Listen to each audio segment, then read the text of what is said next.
Sobre tudo isso, vamos conversar agora com Gilberto Maringoni, que é professor de Relações Internacionais da Federal do ABC. Um grande prazer te receber aqui, Maringoni. Maringoni, sempre que tem essas questões relacionadas ao Exército, a gente tem chamado, porque ele é um grande especialista, nos ajuda a entender o que está acontecendo e nos bastidores, inclusive. Tudo bem, Gilberto? Boa tarde, Thalita. Boa tarde a quem está nos assistindo. É uma alegria estar aqui. Eu não sou especialista em exército em questões militares. Meu foco de estudo é América Latina. Mas pelo fato das Forças Armadas terem uma proeminência muito grande na política latino-americana, a gente acaba tendo essa como uma área correlata. Então é por isso que eu me aventuro a falar sobre as questões militares. Mas eu acho que tem muito mais coisa envolvida do que somente a ação dos militares no governo Bolsonaro. Sim. E explica sempre de uma forma muito didática, então é sempre muito interessante te ouvir e aprender com você, viu? A gente ouviu agora a Dilson Paes, inclusive, falando sobre a derrocada do Exército, né? Sobre agora realmente o Exército nas mãos de Jair Bolsonaro. Como que você concorda com essa análise? Como que você assistiu, então, essa decisão do comando agora do Exército de não punir Pazuello? Conta pra gente. Não, eu concordo, acho que o Adilson foi perfeito, a mensagem eletrônica do Santos Cruz é muito precisa, quebrou-se o princípio da hierarquia, do comando vertical e da disciplina nas Forças Armadas. Agora, as Forças Armadas agem como bando. Como bando quer dizer o seguinte, como você não tem mais uma cadeia de comando, cada um faz o que quer e passa-se a mão na cabeça, desde que esse cada um faz o que quer seja a favor do Bolsonaro. Você cria uma anarquia militar, isso todo mundo está falando. O que eu quero pegar é por que nós chegamos a essa situação. Ou seja, o que gerou um quadro de, agora a gente pode ver, pode-se ver no futuro, uma anomia nas Forças Armadas, ou seja, uma ausência de governo, uma ausência de direção nas Forças Armadas. O que acontece são duas coisas essenciais para mim. A primeira é a seguinte, o Jair Bolsonaro se elege presidente da República montado naqueles partidos de aluguel, o PRTB, depois o PSL, que não tem nenhuma organicidade, quer dizer, não tem quadros partidários para formar um governo. São balcões de negócios. E o Bolsonaro, num balcão de negócios, consegue, pela situação especial das eleições de 2008, Lava Jato, Moro, prisão do Lula e tal, acontece um acidente histórico. Ele chega à presidência da República por uma campanha antipolítica, da raiva, do ódio, esse caldo de cultura que estava se formando na política brasileira desde pelo menos 2013. O que o Bolsonaro precisa para montar o governo? Aliás, o que qualquer governante precisa? Precisa de quadros, precisa de gente capacitada para preencher os ministérios, as áreas técnicas, as estatais, enfim, a máquina de governo, a máquina do Estado. Como é que em outros governos isso foi feito? Se a gente pega o governo Sarney, lá nos anos 80, de 85 a 90, o PMDB era a base do governo. E o PMDB tinha economistas, tinha engenheiros, tinha médicos, tal, que gravitavam em torno do partido e tinha uma consistência política na sociedade brasileira. Sempre lembrando que o PMDB dos anos 80 não é a mesma coisa do que o MDB de hoje. Era um partido Ulisses Guimarães e tal, um partido com mais coerência interna. Fernando Henrique vai para o governo e tem como calço, como base de formação do governo, o seu partido, o PSDB, que é um partido expressivo, que tem capilaridade na sociedade brasileira, e o DEM, o PFL, o DEM, que é um partido de direita. E com isso ele forma um governo com legitimidade nos estados, com legitimidade embaixo. Mesma coisa o Lula e a Dilma formaram uma aliança do PT com o PMDB. Claro que entram outros partidos, mas isso cria uma espécie de vetor ou de pilar organizador do governo. Como o Bolsonaro não tinha partido, ele recorre a uma força organizada. E essa força organizada são as Forças Armadas. O seu governo para em pé por causa das Forças Armadas. Depois desse governo de preencher 6 mil cargos na esplanada dos ministérios, com militares, inchar essa máquina com gente que está dobrando o salário, enfim, que está a fim de boquinha e tal, mas ele faz isso, coloca na Petrobras o militar, coloca na FINEP o militar, ele vai postando essa gente, não é só uma questão fisiológica, é uma necessidade dele, ele precisa de um partido, e ele está tendo o partido militar como ponto de apoio disso. A maneira se os militares se afastam, seu governo cai, seu governo acaba. E é por isso que ele tem a necessidade premente de estar com os militares. Essa é a primeira questão. A segunda é a seguinte, O Bolsonaro levou uma... Ele não esperava o volume, enfim, a expressão que tomaram as manifestações populares do último dia 29. E isso impactou profundamente o governo, porque viu-se, percebeu-se que o que as pesquisas estão mostrando de queda da sua popularidade, de possível alta do ex-presidente Lula num hipotético segundo turno, a derrota que o Bolsonaro pode sofrer, isso ficou claro e visível nas ruas, com gente de carne e osso. E ele teve que reagir, teve que dar uma resposta. Ele tinha feito uma passeata de moto golpista, que não teve expressão nenhuma no Rio de Janeiro, vamos falar claro. Aqui lá não tem gente, não reuniu gente suficiente para nada. O que ele tenta fazer é dar uma resposta política a isso, e a resposta que ele dá é dar uma subvertida nas Forças Armadas e falar, olha, quem manda sou eu, se eu precisar de uma força para manter o poder de forma democrática ou não, por bem ou por mal, eu tenho nas Forças Armadas. Esse é o pano de fundo. E aí o que a gente está vendo aqui é essa situação complicada da não punição do Pazuello. Muita gente tem falado sobre essa decisão do Exército, alimenta inclusive essa possibilidade de um golpe militar, mesmo os militares já estando dentro do governo, né? Como que você vê isso, professor? Como você vê essa possibilidade de um golpe, ou enfim, até 2022, com o resultado das urnas, não sendo Bolsonaro eleito, o que pode gerar a partir dessa aliança entre Exército e governo Bolsonaro? Há riscos? Não, a aliança já existe, né? O que o Bolsonaro fez ontem, o Merval Pereira, que é o colunista conservador de direita do Globo, mas tem muitas fontes entre os militares, conversa cotidianamente, na sua coluna de ontem, diz o seguinte, Bolsonaro deu um golpe no Exército, porque ao subverter a hierarquia, ele acaba com o que eu falei, com a cadeia de comando. Esse golpe que foi dado, é preciso ver como é que isso vai repercutir na sociedade e vai repercutir dentro das Forças Armadas.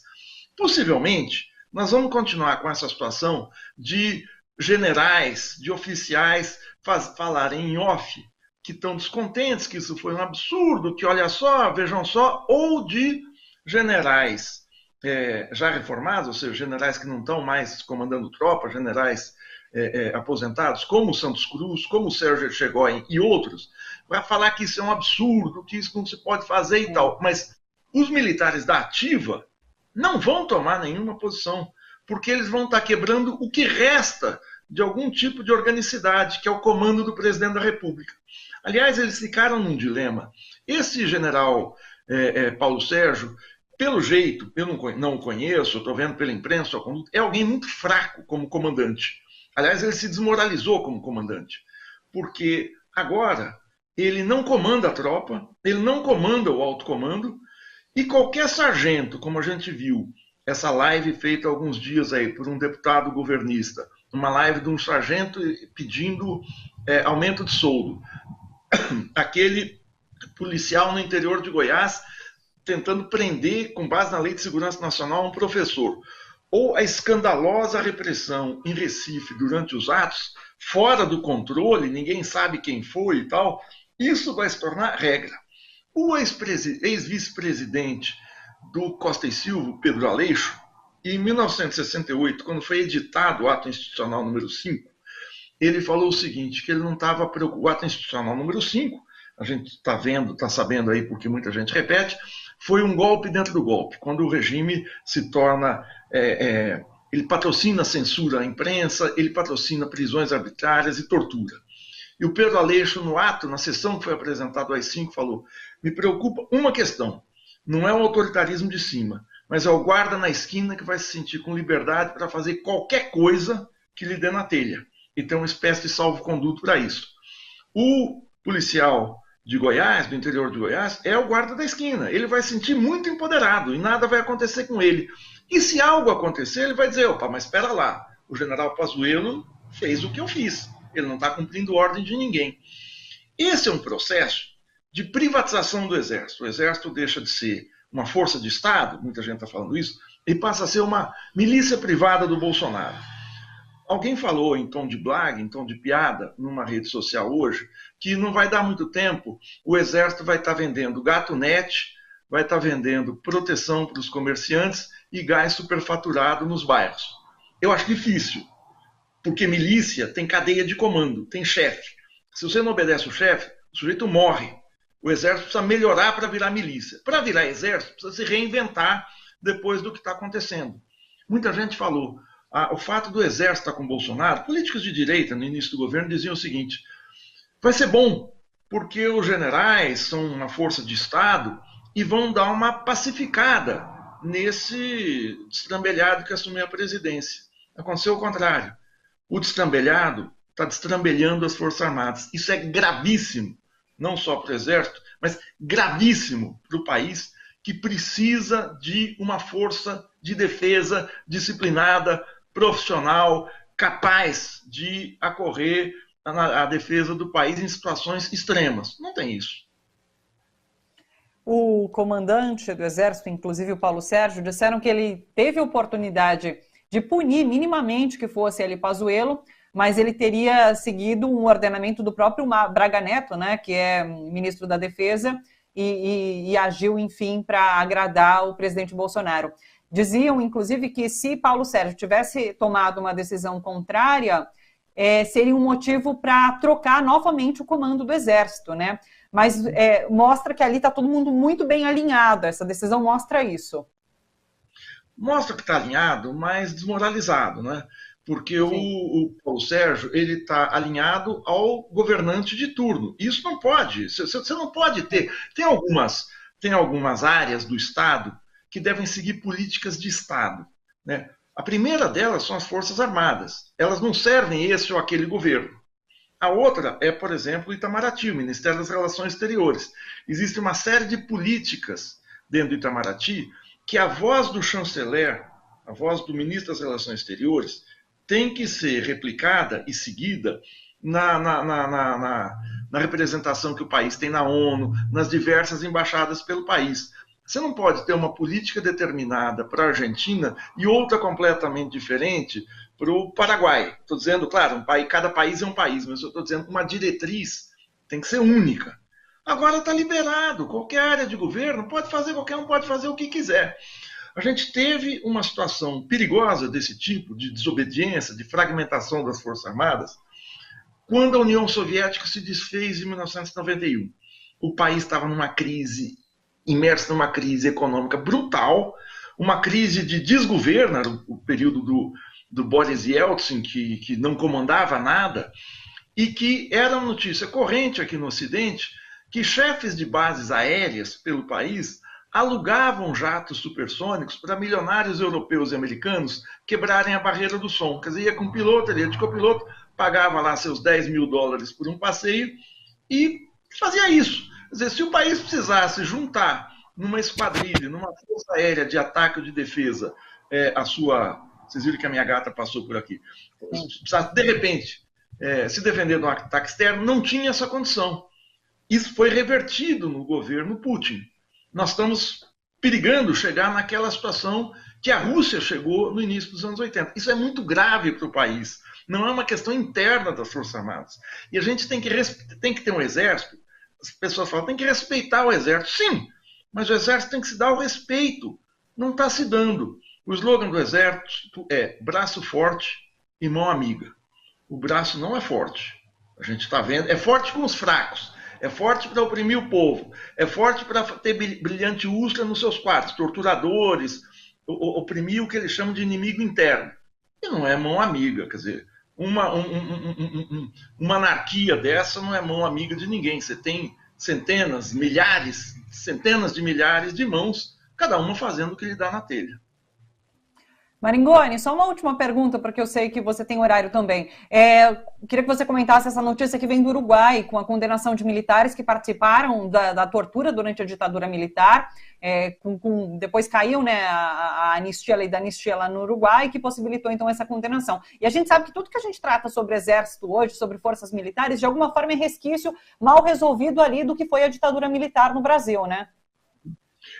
O Uruguai dá um exemplo, Uruguai, Argentina e Chile, que viveram ditaduras sangrentas nos anos 70 e 80, 60, mais 70 e 80, os três países. Depois, quando veio a democracia, houve um entendimento entre as forças democráticas, e não é entre a esquerda, são as forças democráticas, liberais, de centro até a esquerda, de que era preciso apurar o que aconteceu.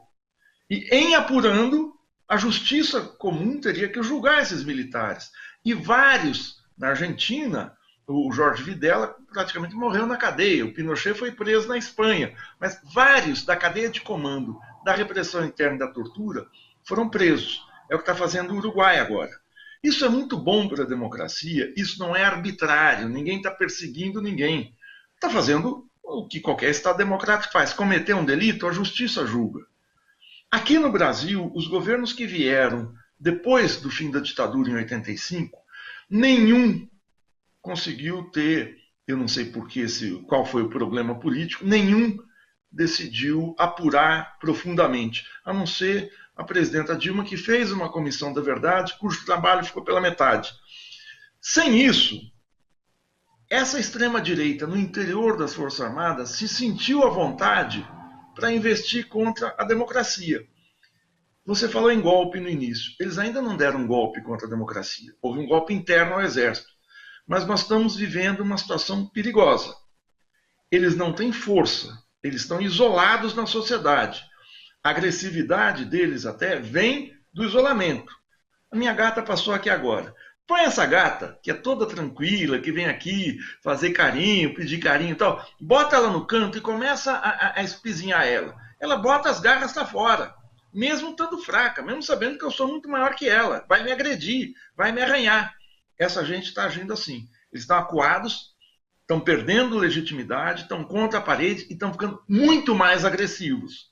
O problema é que eles têm na mão os fuzis, os tanques, armamento pesado, na mão de gente que a gente está vendo como é que funciona a cabeça. Ontem saiu ainda, quer dizer, o medo do comunismo, parece que eles estão vivendo na Guerra Fria, e para eles todo mundo é comunista. O Fernando Henrique é comunista, o William Bonner é comunista, não sou eu, que sou um cara claramente, não é a TVT, não, é gente do mundo democrático. Então é preciso que a gente pacifique o país e tenha em mente que a democracia não está consolidada, mas ela precisa ser preservada. E essa união para preservar a democracia tem que ser muito, muito ampla, porque o que nós temos a defender é algo muito precioso, que a gente perdeu durante 21 anos na ditadura e não queremos perder de novo. Mais uma aula do professor Gilberto Maringoni aqui com a gente, hoje com participação da gata e do gás também. O pessoal estava comentando que deu para ouvir claramente o caminhão, o carro do gás passando aí na sua rua. Esse negócio de live, a gente fica em casa, então vem gás, carteiro, você tem que se desdobrar em tudo aqui. E eu moro em casa, então não tem esse problema. Thalita, te agradeço muito. Brilhantemente, como sempre. Obrigado a vocês todos.